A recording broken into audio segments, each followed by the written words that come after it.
What's up, everybody? This is your boy, Celebrity Master Barber Julian Payne, the host of the House of NOHO podcast show.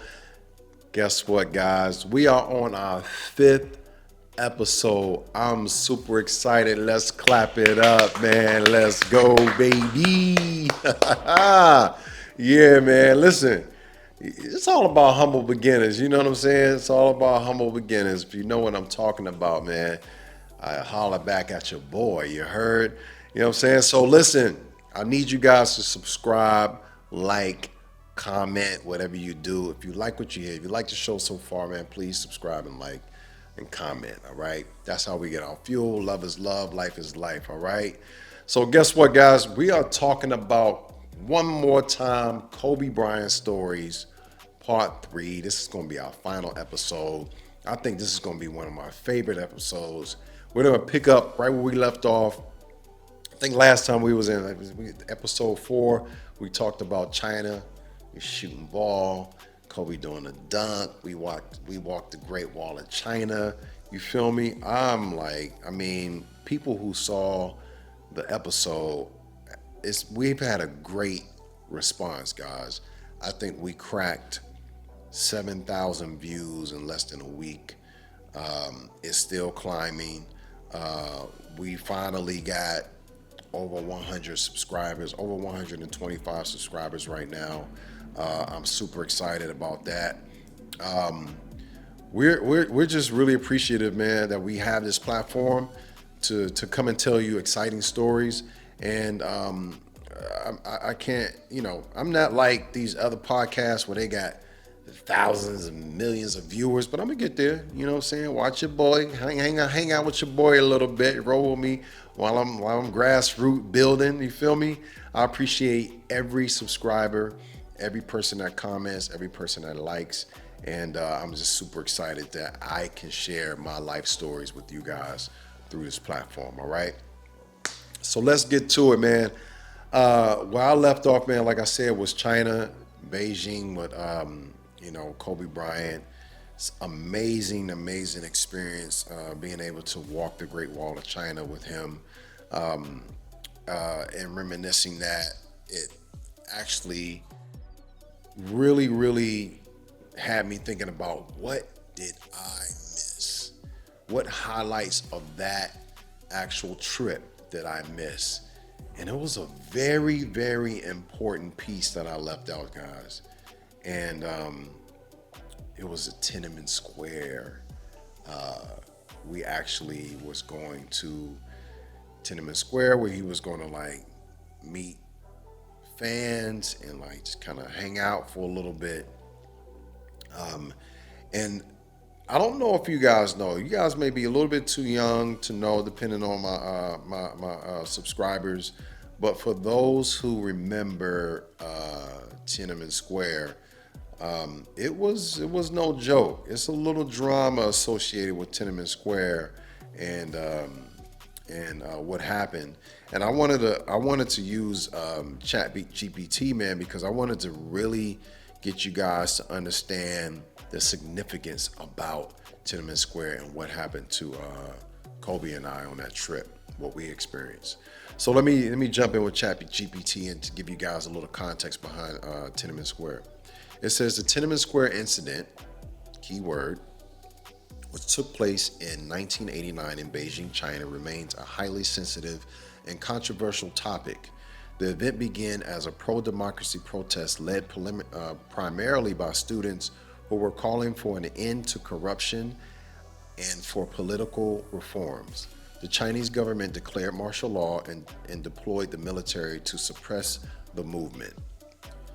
The exact number of casualties is not known and estimates vary widely. However, it's generally accepted that hundreds, possibly thousands of people were killed, with many more injured or arrested. The Chinese government has largely censored information about the event, and it remains a taboo subject within the country. The fallout was significant, leading to stricter political controls, increased censorship, and a chilling effect on political activism. Last part. The incident also had ramifications for China's international relations, drawing widespread condemnation and affecting diplomatic ties for years. Now, for those who don't know, in Time magazine, they had this iconic photo of a young student against a military tank standing in front. And hopefully we can share that image with you. But it was a very strong stance. For those of you guys know about China, it's called a communist country, and they, they just don't share a lot of their, you know, the things that go on. They're very strict. All right, so with the story of Kobe, well, I wanted to share that with you because we had a little experience ourselves. So you guys already know Kobe is an international phenom, right? So we jump. It's the next day after the Great Wall of China. We get up, have breakfast per usual, go downstairs. We got the drivers. We got the whole entourage, right? Jump in the van. Right, it's like we're going to Tiananmen Square, and we get escorted, and we get to the gates of Tiananmen Square, and it's just huge gates, huge black gates at the time, and we were waiting. We have it's thousands of people waiting for Kobe. We're waiting and waiting and waiting. We must have waited outside the gates for about an hour in the van. And we couldn't see what was going on in the Tiananmen Square on the inside. But so many people showed up for Kobe that they did not allow for him to come inside, to go inside, for us to go inside Tiananmen Square. It must have been, I think it was more of like a political, I don't want to say stance, but from what I heard was that when you have an American that is so popular, so influential, and they go to a place like China, that has a great impact.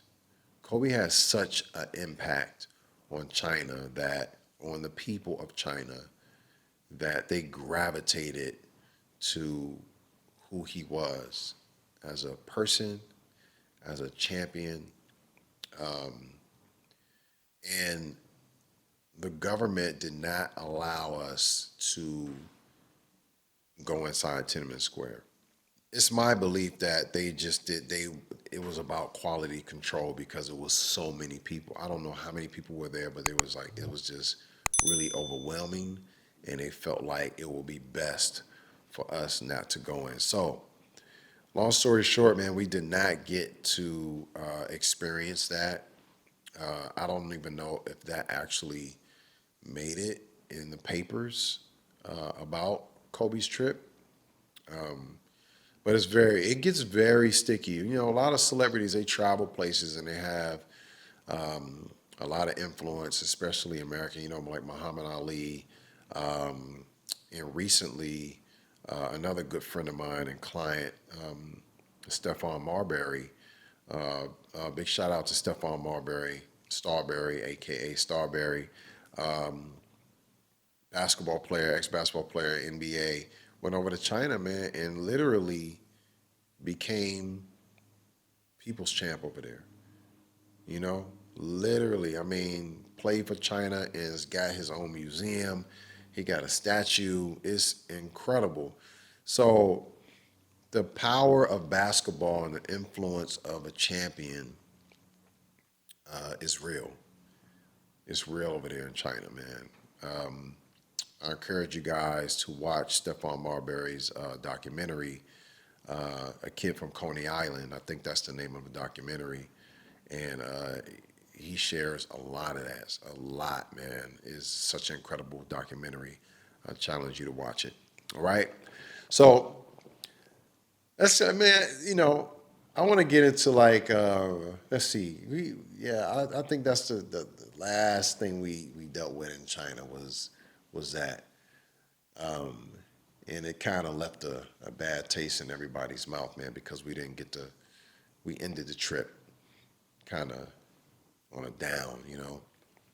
We didn't get to experience that historical landmark. All right, so let's talk about some of the light side of things. The light side, man. We come back from China, everybody gets home safe, everything, and life goes on as usual. Which brings up, which was brought up to me about Kobe, like needing to change, man. I mean, I've been cutting Kobe for maybe about like 2 years at that point. So we're talking like from 2000 to 2002. We talking about Afro Kobe, right? And I get this question all the time, and it's probably like, why did Kobe cut off his afro? This episode is brought to you by House of NoHo Grooming Products. That's right, y'all. We got our own grooming products. Be sure to click the link, go on houseofnoho.com, and you can purchase your own products directly and formulated by none other than your boy, Celebrity Master Barber, Julian Payne. That's right. Ah, you see that? It's your boy. Your boy did that. I had the great privilege of cutting Kobe's afro off. And to be honest, man, he may have been thinking about it, but I encouraged him that it was time for a change. And I don't know what made me, you know, what made me tell him. I was just bored. I'm gonna tell you, I was just bored. I was just cutting his afro, really technically like just shaping it up, letting it grow, cleaning it up a little bit here and there. And I remember being at his house in Palisades, and I remember because Vanessa came down to speak, and then she went upstairs, and I was just kind of after a while, I was just kind of like, "Hey, man, what you going? What we doing? What you don't even know if I can cut hair. You really don't." I was telling him, I was like, "Cole, you you don't really know if I can really cut hair. I just been cutting your afro, bro. Like, I was like, you don't think you never think about cutting it off?" And he was like, uh, "Yeah, I have." I said, "Man, let's do something. Let's do something different, man." He was like, "What you thinking?" I was like, "Look, trust me. Like, let's break it down. It's not gonna be perfect the first cut, but it's gonna be nice." I was like, "I'm gonna give you a little taper here, taper in the back. It's gonna be real cool. Trust me." He was like, "All right, let's do it." And I started cutting. You couldn't tell me. I was like, "Look, it's too late to turn back now. I done started on it." You know what I'm saying? And we cut cold that day, and I knew it was gonna shake up the world. I knew it. I knew it, man. And I probably I got so much business from that move, that simple change that I did. I first did the iconic Forbes magazine shoot with Kobe. That was a great experience, doing the cover of Forbes magazine.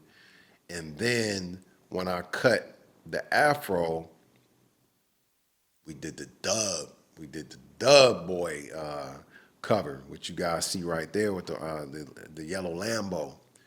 And this particular photo shoot was probably when the haircut had just like settled. It was perfect.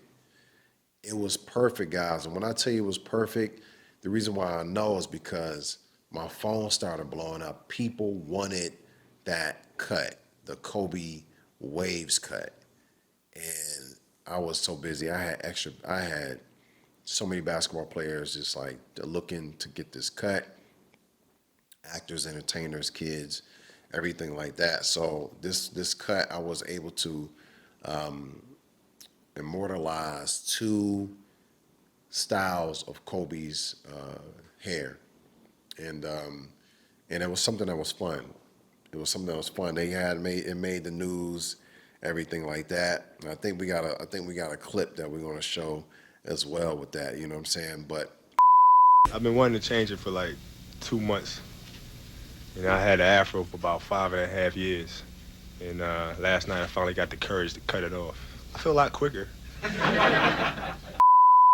Kobe Afro versus Kobe without the Afro has always been a topic in the barbershop and for sports enthusiasts and basketball enthusiasts. So we decided to like ask ChatGPT about Kobe, Afro Kobe versus non-Afro Kobe with the waves, right? So this is what we came up with. Let me get to it. I'm a little congested today, y'all, but we're gonna get through it. Let me see here. Here we go. Which Kobe Bryant performed better, Afro Kobe or Kobe without the Afro? The performance of Kobe Bryant, one of the greatest basketball players of all time, can be looked at through different lenses, including team achievements, individuals, statistics, and overall impact on the game, right? In the early years of his career, Kobe sported an afro. This was a period of growth and development for him during which he was a key player on the Los Angeles Lakers teams that won three consecutive NBA championships from 2000 to 2002. Young Kobe was known for his incredible athleticism, flashy moves, and potential. In the later stages of his career, Kobe opted for a more clean cut look.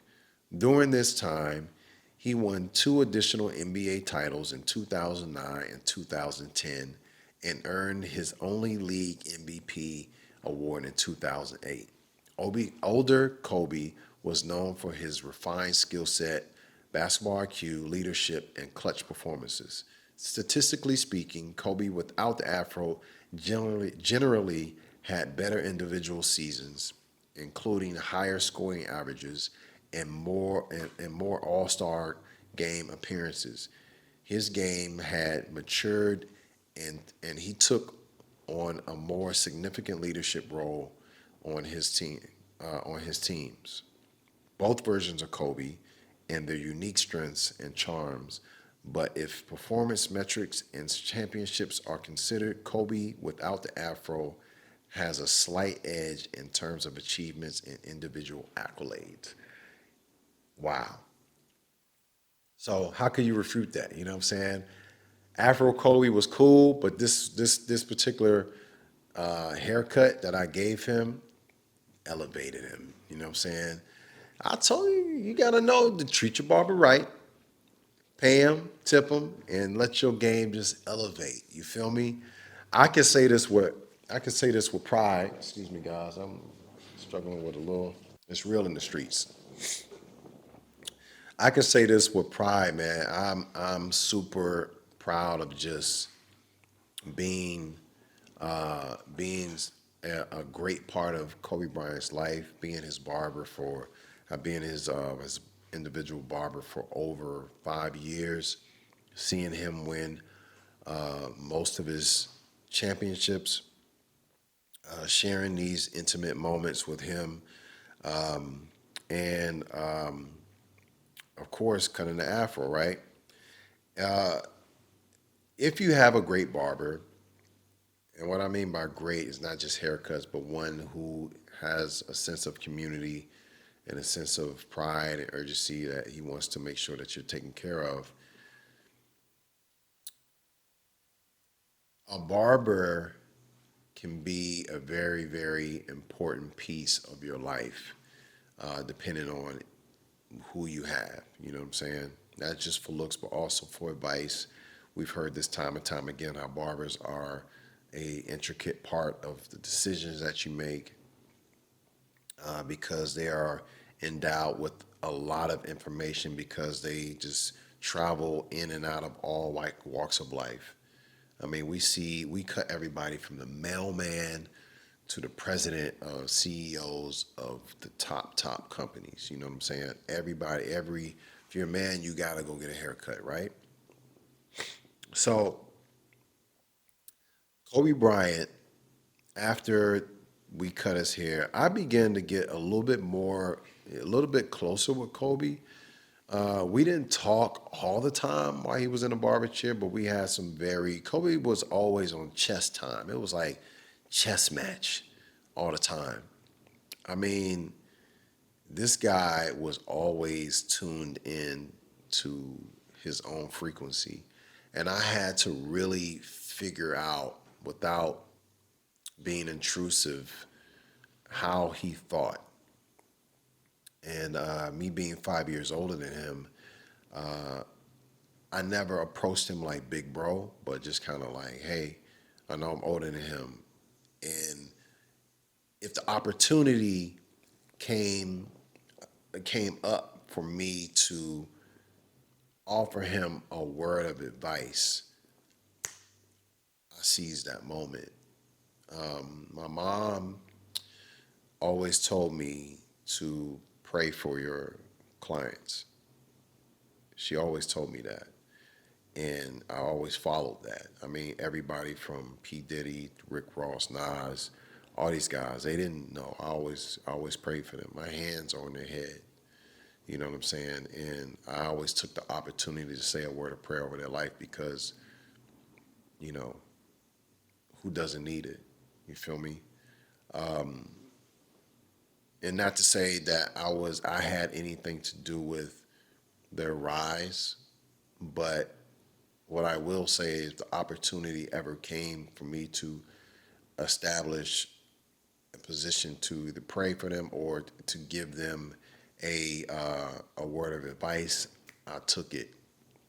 And I remember Kobe and I had a little bit of a, you know, disagreement, and it's fine when you deal with somebody for 5 years or for for however long. You can bump heads, especially two strong-willed people. I'm very strong-willed. I feel like I'm knowledgeable. I feel like I'm smart, and I can't put my finger on what it was about, but I didn't. I was never quick to be offended. I would take that home, put a pin in it, and let me think about it. And at this time I was reading a book called The 48 Laws of Power by Robert Greene, one of my favorite books. It's if you haven't read it, be sure that you do. For those who know. And this book was so important in my life because it added some things that I had already knew. It confirmed some things that I already knew about myself, but it also gave me a little bit more understanding of how business worked, how you can attach positive things to your life as well as negative. It gave some stories about how to position yourself in particular, circumstances to ensure that you kept power. And I remember I said, you know what?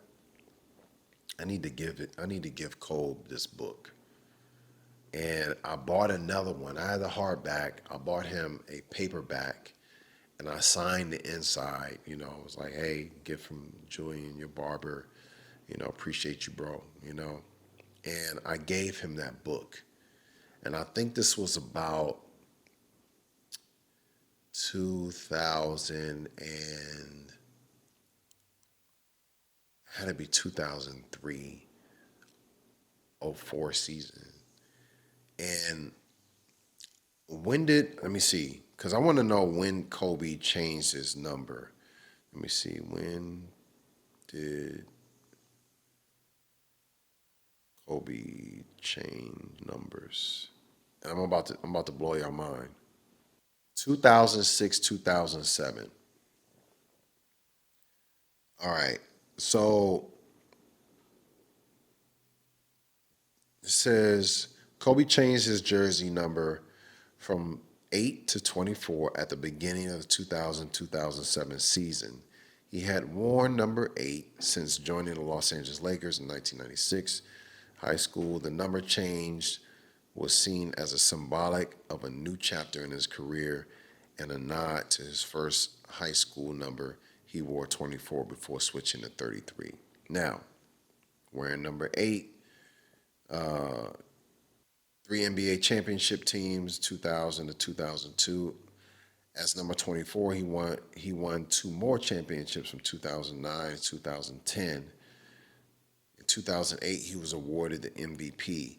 So my last year with Kobe was between 2008 and 2010. So he won two more championships. Let me see, five. I was with him for 5 or 6 years. So he changed numbers in 2006. So I was done cutting Kobe 2008.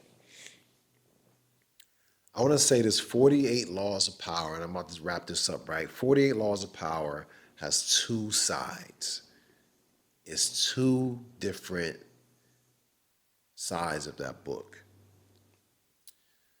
There is let's call it the noble, the noble side of like power, right? And then there's the power of an absolute power, but there's the power of like you gotta be calculated and you gotta be vicious, right? And I want to say that Cole, not that he chose, but I think in order for him to be the champion he had to be relentless and vicious. You feel what I'm saying? And at the end of the day, he was able to harness that in the number 24.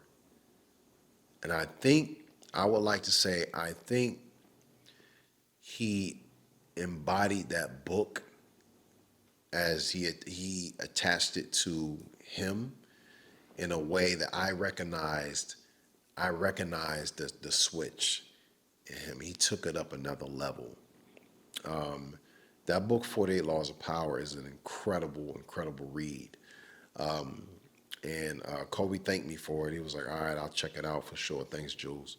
And that book, I believe, really influenced him to definitely look within inside himself, and it lit a fire.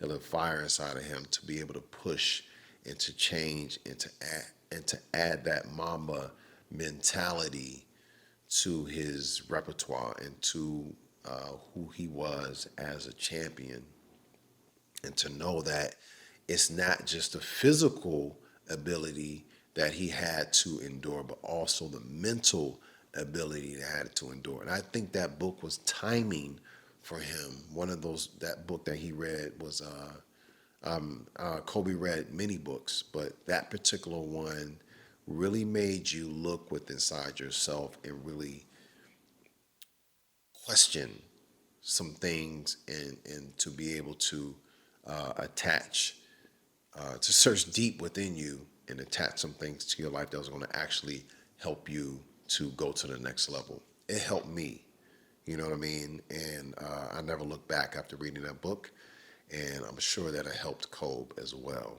So, 48 Laws of Power, great book. Kobe goes, reads it, the Black Mama appears. You know what I'm saying? Such an amazing transition for him to be able to not only go from the Afro down to the waves, but also being able to change into a better individual, a better basketball player. And Kobe always wanted to complete his basketball career and retire and be just about family, man. Just really, he embodied family, but he knew that, hey, I got to get this basketball out the way. This is my first love, and get it out the way. And he started to redeem a lot of the things that I feel as though he probably put aside, So I love it. I love talking about Kobe, man. But it's rest in peace, my guy. We love you. We miss you. And that's it, man. I have plenty of pictures, plenty more experiences to talk about Kobe about. But I want to save those memories, save that time for myself to just be able to reminisce. Make sure you guys follow your boy at House of NOHO Podcast Show on Instagram.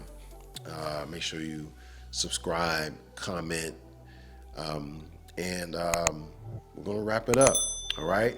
Thank you so much for joining me, guys. Episode 5. Appreciate you. Love you. House of NOHO Podcast Show. See you next time. Peace.